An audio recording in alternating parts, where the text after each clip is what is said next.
Bismillahirrahmanirrahim. Assalamu alaikum students. Today we are going to talk about OMR sheet filling and on-screen marking for e-sheets.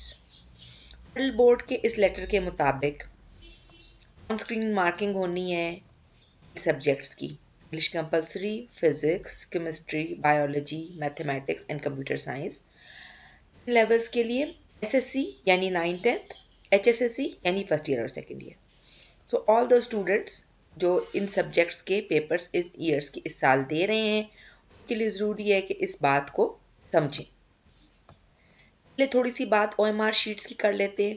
OMR sheet पे आप जो objective type अपना attempt करना है, OMR sheet का जो पहला पोर्शन होगा यहाँ पे आपने अपना रोल नंबर, ऑब्जेक्टिव का वर्जन नंबर लिखना है. इस तरह भी लिखना है, ठीक है जी. सब्जेक्ट भी लिखना है, पेपर भी लिखना है, अपनी डिटेल्स लिखनी है, सिग्नेचर करना है. रोल नंबर जो फिलिंग है वो यहाँ पे ऊपर आपने इस तरह लिखना भी है और इसके नीचे जो सर्कल्स है वो अकॉर्डिंगली फिल भी करना है. यानी जहाँ 7 है तो यहाँ से ढूंढ के 7 वाले सर्कल को फिल करना है. अगर 5 है 5 को इधर फिल कर लेंगे. 1 है, एक्चुअली जो कंप्यूटर चेकिंग है उसमें OMR शीट्स के इस वर्जन को और रोल नंबर को इस तरह वो सिस्टम रीड आउट करेगा. पेंसिल नहीं यूज करनी, ब्लू बॉल पेन या ब्लैक बॉल पेन आप यूज करेंगे. जब आपने जितने भी आपके क्वेश्चंस हों, डिफरेंट सब्जेक्ट्स के डिफरेंट हैं, किसी क्लास के 12 हैं, किसी के 17 हैं, किसी के 20 हैं, आपने अपने ऑब्जेक्टिव के लिहाज से आंसर्स के सर्कल्स को फिल करना है, यूज करना है. और करेक्ट फिलिंग ये है, ठीक है, इसमें पूरा सर्कल प्रॉपरली फिल हो. करेक्ट ये है अगर उसमें कोई गैप रह जाए या कुछ मटेरियल बाहर निकल जाए. और गलती जो स्टूडेंट्स OMR शीट्स में कर देते हैं ये कि एक से ज़्यादा ऑप्शंस को फिल कर देंगे. जब भी आप किसी भी क्वेश्चन के लिए एक से ज़्यादा ऑप्शन को फिल करेंगे तो आपका वो क्वेश्चन जो है वो रॉन्ग कंसिडर होगा. And it is the responsibility of the student कि वो प्रॉपर फिल करे. Correct filling of the circle is the responsibility of the student. और इस चीज़ का भी ध्यान करना कि उसने क्रॉस करना या कहीं और किसी भी और पे, मतलब लेट सपोज के क्वेश्चन 16 MCQ जो है उसका अगर ऑप्शन करेक्ट बी है तो आपने सिर्फ बी के सर्कल को फिल करना है.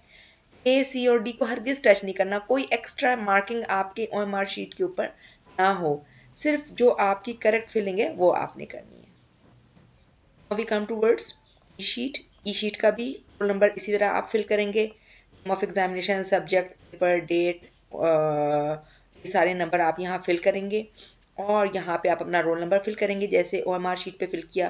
और इन सर्कल्स को भी इसी तरह आप फिल करेंगे. अगर आपका रोल नंबर 75103 है लेट सपोज, जो अगर इससे नीचे ई शीट को देखते जाएं, आपके टीचर्स ने आपके कोर्स में शेयर किए हैं. ये वाला पोर्शन ऑफ कोर्स एग्जामिनर्स के फिल करने का आपका नहीं है. ये पेज, सेकेंड पेज आपका इंस्ट्रक्शंस का है जिसमें मेन बात यही है कि रोल नंबर एक जगह आपने लिखना है, कहीं और नहीं लिखना बिल्कुल.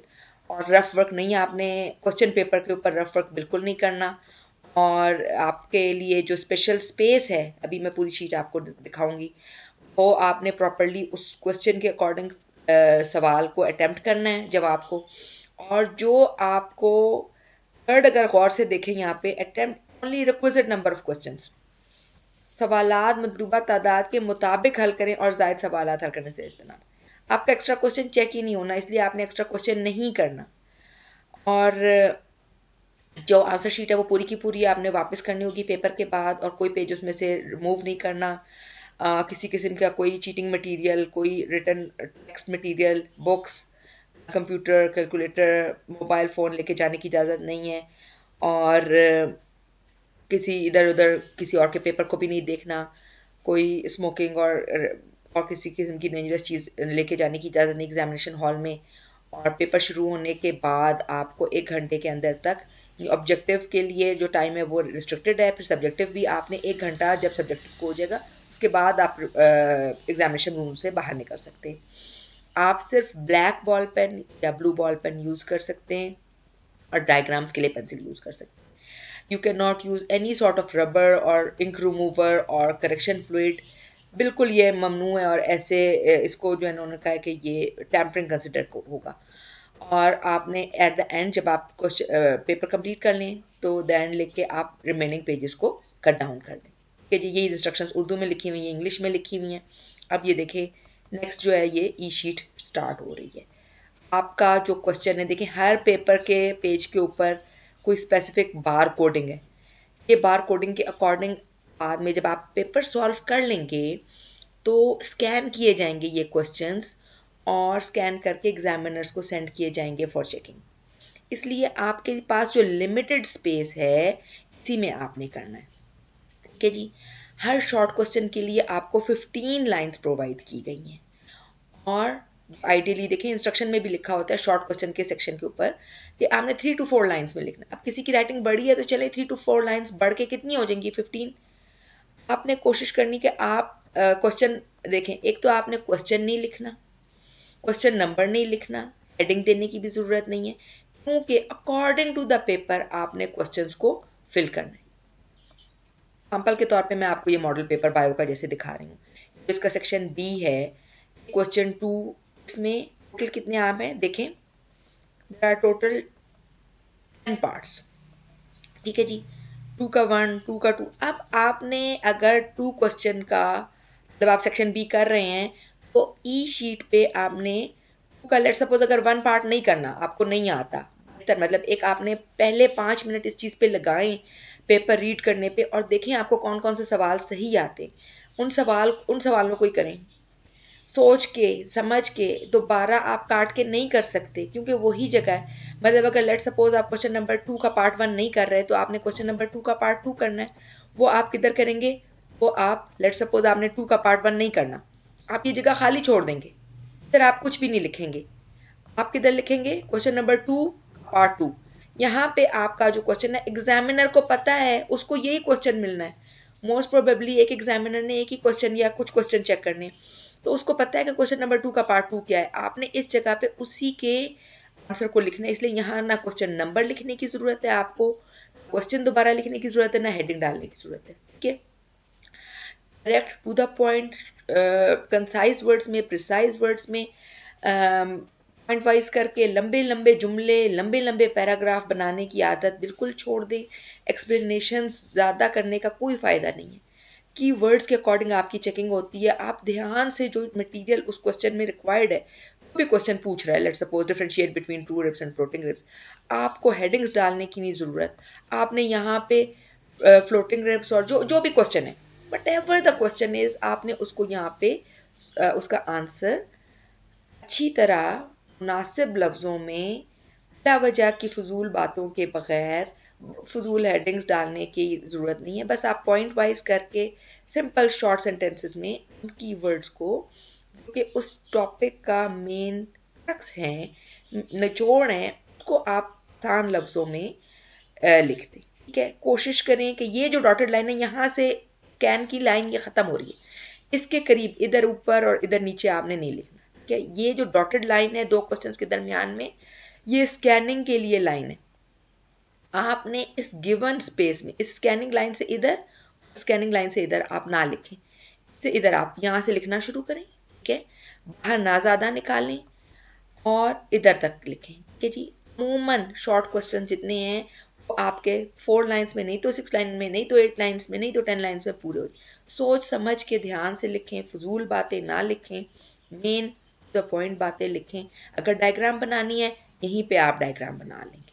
ठीक है, इसी एरिया में आप डायग्राम बनाएं। मैथ्स और फिजिक्स की डेरिवेशन के लिए अगर आपको जगह ज़्यादा चाहिए, स्टेप्स ज़्यादा है, आप क्या करें, पेंसिल से पहले ना एक यहाँ पे बीच में लाइन ड्रॉ कर लें और उसके स्टेप्स इधर करते जाएं, फिर उसके बाद जो बकिया रह जाए वो इधर कर लें। ठीक है, और कोशिश करें बिला वजह के सारे स्टेप्स, मतलब बहुत से स्टेप्स होते हैं जो मेंटल मैथ से हो रहे होते हैं, तो आप ठीक है सारे स्टेप्स ना खा जाएं, ये नहीं कि पहला स्टेप लिखें आखिरी स्टेप लिखें।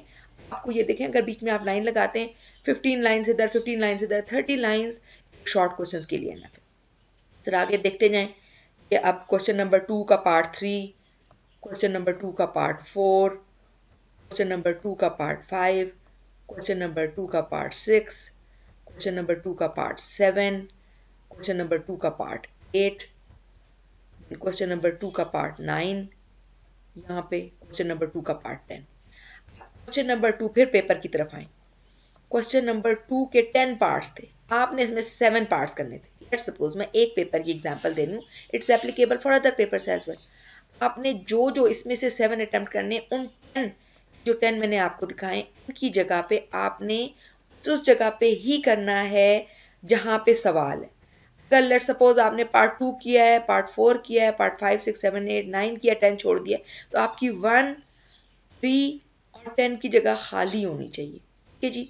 और अगर आप कोई सवाल गलत कर देते हैं, मैं फिर आपको बार बार समझा रही हूँ, अगर आपने गलत कर दिया, पहले तो आप करते थे ना, लिखा, फिर आपको लगा ये गलत है, फिर काटा मारा, फिर दोबारा लिखा, वैसी गलती आप नहीं कर सकते। आपके लिए रिस्ट्रिक्टेड जगह है, जो भी सवाल आपने जिस जगह पे करना है वो उतनी ही स्पेस आपके पास है। ध्यान से सोच समझ के पूरा फोकस कंसंट्रेशन के साथ सवाल को एक ही दफ़ा आपने अटेम्प्ट करना है और सही अटेम्प्ट करना है और सही जगह पे करना है, और जो सवाल नहीं करना उसकी जगह आपने खाली छोड़ देनी है। ठीक है, नेक्स्ट फिर क्वेश्चन नेक्स्ट स्टार्ट हो जाता है। अमूमन पेपर्स में ऐसा है कि क्वेश्चन नंबर पार्ट बी के बाद पार्ट सी है। पार्ट सी में भी अमूमन इसी तरह है कि कुछ पार्ट्स हैं जिसमें से कुछ करने हैं। ठीक है, इसमें से भी लेट्स सपोज 10 में से 7 पार्ट्स करने हैं। यहाँ पे आप देख लें क्वेश्चन नंबर 3 का पार्ट 1 2 इसी तरह चलते जाएं, 4 5 6 7 8 9 10। ठीक है जी, ये सेकंड नेक्स्ट सेक्शन के भी 10 पार्ट्स की जगह बनी हुई है। आपने उसमें से 7 6 जितनी भी आपके पेपर के सब्जेक्ट के अकॉर्डिंग है जगह सारों की मौजूद होगी। आपने क्वेश्चन वहां अटेम्प्ट करना है, आपके लिए प्रोवाइडेड स्पेस है। अब हम आ जाते हैं लॉन्ग क्वेश्चंस की तरफ। लॉन्ग क्वेश्चन के लिए ई शीट्स में 4 पेजेस दिए हुए हैं। ये देखिए, ये लॉन्ग क्वेश्चन स्टार्ट हो रहा है ना, क्वेश्चन नंबर 4 पेज 1। अब हम ये पूरा एक पेज है। उसके बाद क्वेश्चन नंबर 4 पेज 2, ये पूरा एक पेज है। क्वेश्चन नंबर 4 पेज 3, ये पूरा एक पेज है। क्वेश्चन नंबर 4 पेज 4, बल्कि अभी तक हो सकता है आपके पेपर में पेज 6 तक आए। और लॉन्ग क्वेश्चन के किसी सब्जेक्ट्स में पार्ट ए बी होते हैं। ये फॉर एग्जांपल ये जो मैंने मॉडल पेपर ओपन किया है, इसमें सेक्शन डी जो लॉन्ग क्वेश्चन है, देखिए ए बी पार्ट है। ठीक है, आपको जो स्पेस प्रोवाइड की गई है 4 पेजेस की, इसमें आप जितनी मर्जी जगह, या आपको पेज मोस्ट प्रोबेबली प्रिंट होके 6 पेजेस का मिलेगा। आपने इन 4 या 6 पेजेस के ऊपर एक पूरा लॉन्ग क्वेश्चन, उसके part A B C D जितने भी हैं, आप वहां पे मेंशन करके वो क्वेश्चन करते जाएंगे। लेकिन जो क्वेश्चन नंबर 4 की जगह वहीं पे आप क्वेश्चन नंबर 4 करेंगे, जो क्वेश्चन नंबर 5 की जगह वहीं पे आप क्वेश्चन नंबर 5 करेंगे, जो क्वेश्चन नंबर 6 की जगह वहीं पे आप क्वेश्चन 6 करेंगे। ठीक है जी, तो आई होप कि अब आपको क्लियर हो गया होगा कि ई शीट्स आपने कैसे अटेम्प्ट करनी है। बेहतर है कि आपको टीचर ने जो व्हाट्सएप ग्रुप में ई शीट का